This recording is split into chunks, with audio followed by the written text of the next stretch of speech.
L'actualité à la une ce soir, interdit d'utilisation juste avant la période des fêtes. Les pétards ont pourtant crépité. Faut-il y voir une défiance à l'autorité? Les Wagalais pointent du doigt le manque de fermeté et appellent à des mesures fermes. Vous les entendrez dans ce journal.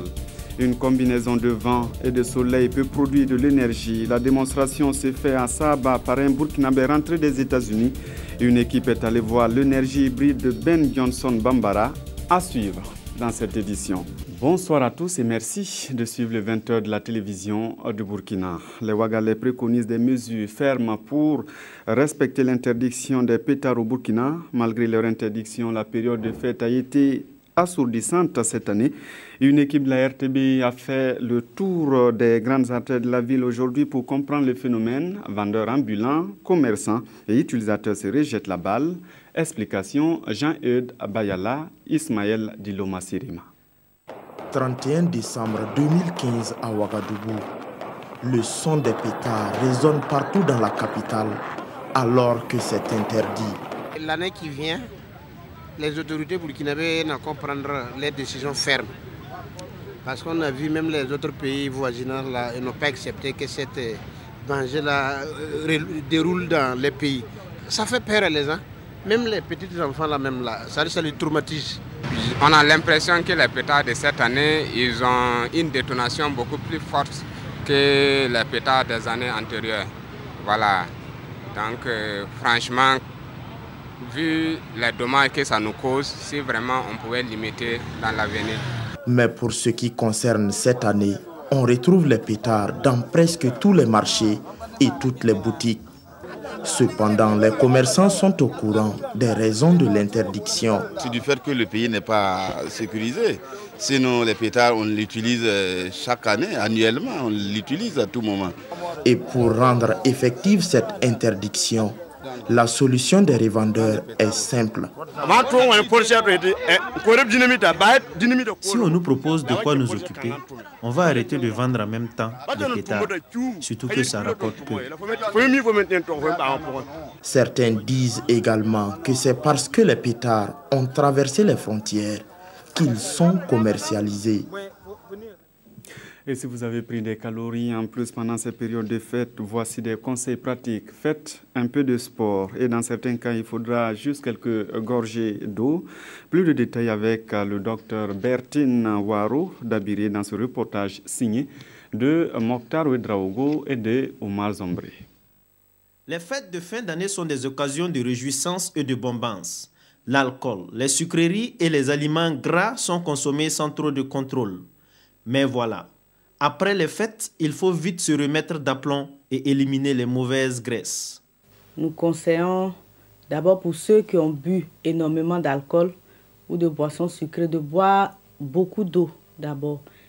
Il y a aussi le fait qu'on ait consommé des aliments gras. La digestion est devenue difficile et on ressent des malaises gastriques à cause des indigestions. Il faut forcément remédier à cela en consommant des aliments qui sont amis de l'estomac, comme on peut les appeler. Et la pomme de terre et aussi les choux qui sont amis de l'estomac et les poivrons. En plus des fruits et légumes conseillés, il y a aussi la pratique du sport. Une pratique qui est recommandée aux bien portants et également à ceux qui souffrent de maladies chroniques. Les exercices physiques vont permettre vraiment d'améliorer la digestion et vraiment de favoriser la circulation sanguine, la circulation de l'oxygène et faire beaucoup de bien à l'organisme. Aussi bien pour ceux qui ont des malaises dus à la fête que ceux qui ont des maladies chroniques déjà installées. Madame Dabiré espère que ces conseils seront suivis afin que tous ceux qui se sentent encore engourdis après les fêtes se remettent très vite en pleine forme pour la reprise du travail. Et voici un mot d'électrification qui peut s'appeler ami de la nature. Il permet des économies sur vos factures. C'est ce que propose Mo Johnson Bambara qui produit de l'énergie avec du vent. Installé à Saba, il combine le soleil et le vent pour donner ce qu'il appelle de l'énergie hybride. Kounsoun Koulibaly, Bouma Ernest Nebié. Mo Johnson Bambara intervient dans les énergies renouvelables depuis son retour des États-Unis. Informaticien de formation, Mo Johnson s'est converti en ingénieur des énergies du moment, comme il les nomme. Son système dénommé hybride consiste à transformer le vent et le soleil en électricité. L'objectif est de permettre à toutes les couches de la société africaine d'avoir accès à l'électricité. C'est toujours mieux d'avoir un système hybride parce que vous avez le vent qui vous donne l'énergie et vous avez le soleil qui vous donne l'énergie. On a plus d'une source d'énergie. Ça fait qu'on a le choix et en combinant les deux, le solaire et l'éolienne, on a plus d'énergie. L'initiative du promoteur vise également à réduire le chômage des jeunes. Elle va permettre d'améliorer les conditions de vie des Burkinabés d'une manière générale. C'est vraiment joindre l'utile à l'agréable quand on combine le soleil et le vent. Supposons quelqu'un qui prend un système complet de 6 millions. Si sa facture était 600 000 par mois, en 10 mois, la personne a rentabilisé. Avec son projet porté ici par son entreprise Africa Hybride, Mo Johnson Bambara envisage conquérir aussi les grands consommateurs d'énergie tels que les hôtels, les restaurants et les imprimeries. Malgré une baisse sensible des prix des hydrocarbures, il n'y a pas eu de répercussions immédiates sur les coûts des tickets de transport. Les passagers et consommateurs accusent les compagnies de transport voyageurs trop gourmandes à leurs yeux. Leur syndicat invoque le poids des taxes qui compliquerait une éventuelle baisse de ces prix. Daouda Ouattara, Fousseni Kindo. C'était devenu une habitude au Burkina Faso. Lorsque le prix du carburant à la pompe augmente, les prix des tickets de transport en commun grimpent également. Mais quand le prix du carburant baisse à la pompe, les sociétés de transport en commun font la sourde oreille quant à la baisse des prix des tickets de transport. Entre novembre 2014 et décembre 2015, le prix du carburant a connu exactement 80 francs CFA de réduction. Mais les consommateurs ne comprennent plus cette réticence des transporteurs. C'est depuis l'année passée, l'axe Koudou-Ouara, c'est 2000. Ils n'ont jamais changé le prix. Bon, dire que ça nous va aussi, c'est trop dit. Ça ne va pas, mais on n'a pas le choix. Si on reste dans cette situation-là sur un long terme et qu'un jour on augmente encore le prix du ticket, et du carburant, pardon, ils vont vouloir augmenter le prix du ticket. Pourtant, ils n'avaient pas diminué au moment où le carburant avait diminué. Je trouve qu'il y a quelque chose qui ne va pas. La Ligue des consommateurs du Burkina, qui comprend cette attitude des clients, estime disproportionnelles les augmentations souvent opérées par les transporteurs. Il va falloir que nous ayons une politique nationale qui puisse contenir les prix. Du reste, je crois que ces augmentations jouent énormément sur la cherté de la vie. Toutes les luttes qui sont menées aujourd'hui au Burkina contre la vie chère se justifient par l'augmentation du prix du carburant. Mais pas seulement le carburant, parce que cela peut se justifier. Aujourd'hui, nous sommes dans la situation de baisse, mais surtout dans le coût du transport. À chaque fois que les transporteurs ajoutent 1 franc à un prix, tous les prix en prennent le coup. Et il n'y a pas de situation de retour. Nous jugeons cela inacceptable. Monsieur Daniel Danier, qui dénonce d'ailleurs le prix unique fixé par les transporteurs. Pour lui, c'est tout à fait contraire à la réglementation en vigueur en matière de concurrence. Déloyal ou pas, le coût du transport ne va pas baisser pour l'instant.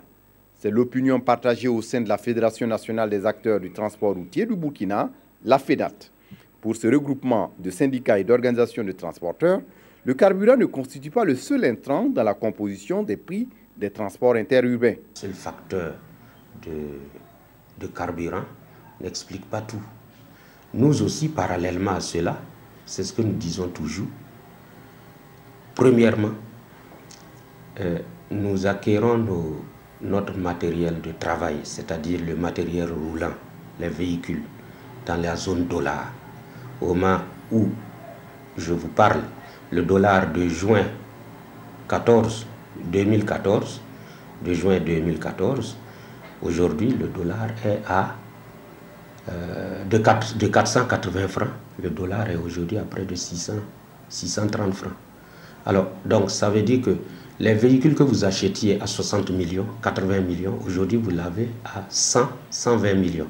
En 2012, nous avons demandé à l'État de voir que la fiscalité qui est appliquée au transport routier est injuste. Parce que la TVA est appliquée à ce secteur-là, à cette activité-là 2 fois. La Ligue des consommateurs du Burkina, pour sa part, considère qu'il faut éviter les mélanges de genres. Pour elle, les transporteurs peuvent bien baisser les prix et continuer à mener la lutte auprès du gouvernement. La Ligue estime que le consommateur doit cesser de payer pour les autres. Nous sommes d'accord qu'il y a même pas un effort, il y a une lutte à mener à leur sein. C'est pour cela que nous disons la commission multipartite, parce qu'il y a un cadre de concertation multipartite qui associe aussi bien les transporteurs, l'État que les consommateurs, qui n'a jamais fonctionné. Il est temps que cette commission, je dirais, ce cadre de concertation prenne cours et fonctionne. Il est clair que les autorités compétentes sont interpellées. D'abord à faire respecter cette réciprocité de la baisse du prix du carburant et du prix du ticket, et ensuite à faire respecter la réglementation qui interdit aux commerçants de convenir d'un prix unique. Licence, master et doctorat et bien sûr le continuum, voici les termes qu'il faut retenir de la vie des établissements scolaires et universitaires en 2015. Ces deux réformes ne font pas l'unanimité comme vous allez le voir dans cette rétrospective de la vie des établissements signée de Evelyne Dabiri. L'an 2015 a renforcé l'opérationnalisation du continuum, la réforme éducative entamée au Burkina depuis 2009 et qui rattache le premier cycle du secondaire et le préscolaire à l'enseignement primaire. L'état des lieux de sa mise en œuvre en cette année 2015 a été mi-figue, mi-raisin. Sur 1127 nouvelles classes ouvertes dans tout le pays pour absorber les élèves de 6e, seuls 712 étaient fonctionnels. Différentes raisons ont justifié ce décalage, comme le manque d'infrastructures, de personnel enseignant et administratif, d'équipements et de kits. Pour colmater les brèches, le gouvernement a lancé l'emprunt d'immobilier et de locaux de fortune, puis recruté sur nouvelles mesures du personnel enseignant. Avec ces solutions, le gouvernement a dit avoir pu inscrire près de 86% des nouveaux certifiés dans les différents établissements publics.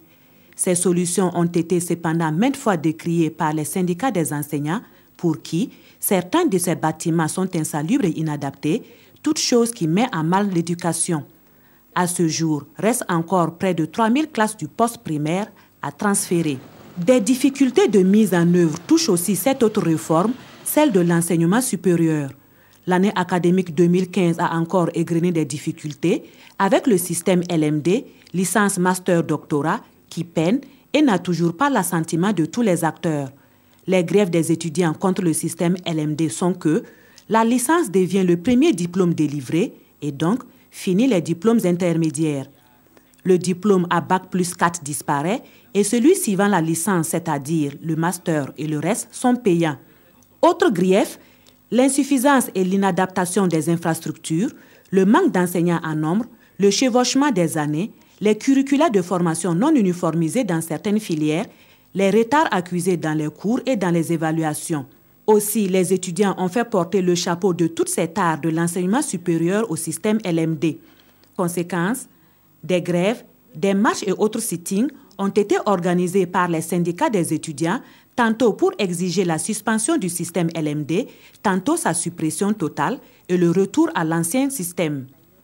Un son de cloche que les premiers responsables de l'enseignement supérieur ne perçoivent pas comme tel. Pour eux, le Burkina ne peut s'isoler de l'ère des universités mondiales car le système LMD est appliqué dans toutes les universités de la sous-région et par les privés du Burkina.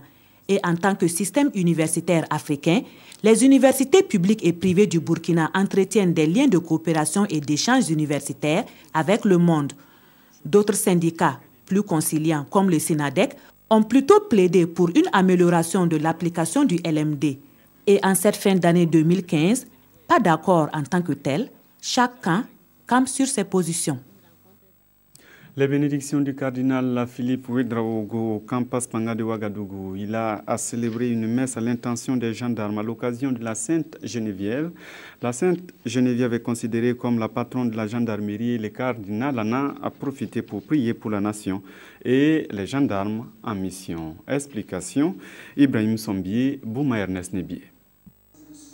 Le cardinal Philippe Ouédraogo célèbre avec les gendarmes au camp Paspanga de Ouagadougou la Sainte Geneviève ce 3 janvier 2016. C'est une messe au cours de laquelle un hommage bien mérité est rendu à cette religieuse qui n'est plus de ce monde mais considérée comme la patronne des gendarmes. Les Françaises Elle a eu un rôle déterminant au point de vue foi. Sa vie était caractérisée par la prière, l'adoration et l'amour des peuples, des pauvres et le service des pauvres. Alors, elle a eu un rôle aussi par la prière dans un conflit qui a eu au 5e siècle, au 5e siècle où elle a vécu. Et donc, je crois que c'est en raison de tout cela que les gendarmes la retiennent comme leur sainte patronne. Une belle occasion saisie par la hiérarchie de la gendarmerie pour témoigner toute sa reconnaissance au cardinal pour toutes ses œuvres en faveur de la paix au Burkina. Nous avons souhaité donc qu'une messe puisse être célébrée au sein de notre caserne au profit de l'ensemble non seulement des forces de défense et de sécurité, mais surtout des gendarmes, pour que l'année 2016 puisse être une année de paix, de bonheur et surtout de succès. Au cours de la célébration, il est également question pour les gendarmes et leurs familles de remercier Dieu pour toutes ses grâces l'année écoulée. La messe est également une occasion de prière pour la réconciliation et le renforcement de la paix au Burkina. De son côté, l'agence Bark Posgo était en concert d'action de grâce. Réunis autour de l'artiste Bamostéo, les artistes sont allés rendre grâce à Dieu pour tout ce qu'il a fait pour le Burkina en 2015. Kounsoun Koulibaly, Nathalie Sawadogo Nabalou.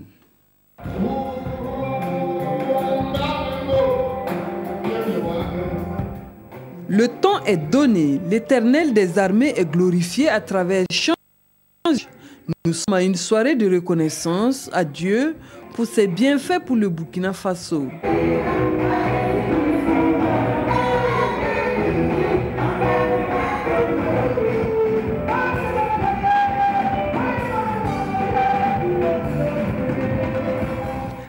Il n'est jamais trop pour dire merci à Dieu. Et c'est pour cela que nous avons jugé bon de dire merci à Dieu et qui nous a permis d'arriver à la fin de cette transition et demander à Dieu d'accompagner les nouvelles autorités. Pendant près de 4 heures d'horloge, des artistes musiciens ont tenu le public en haleine. Le chanteur David Nestor de la Côte d'Ivoire est l'invité de cet événement.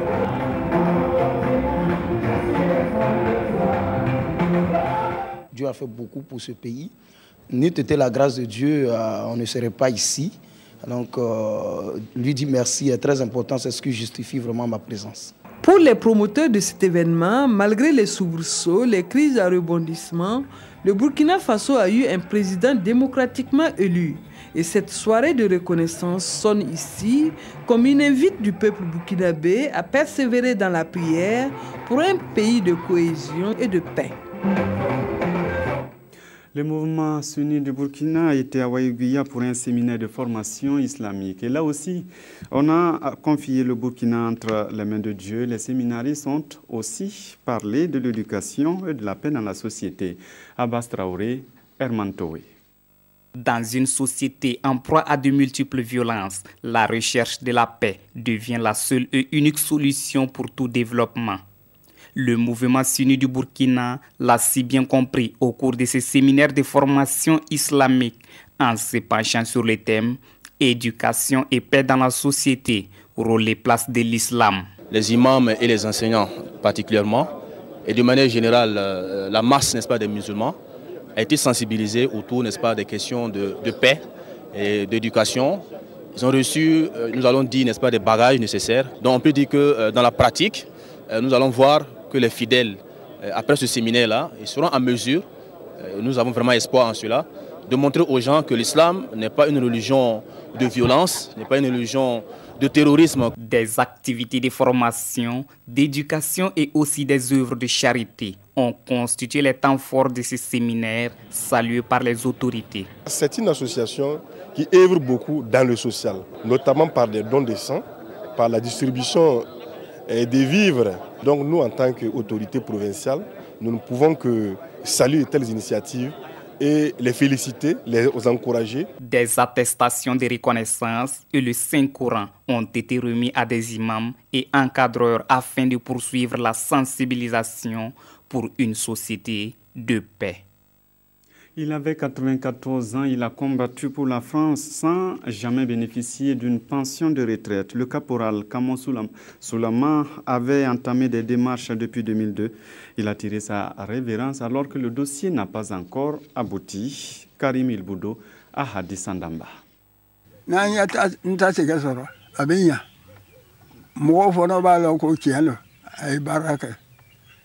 Malheureusement, cet argent, il ne le touchera jamais car le sort en a décidé autrement.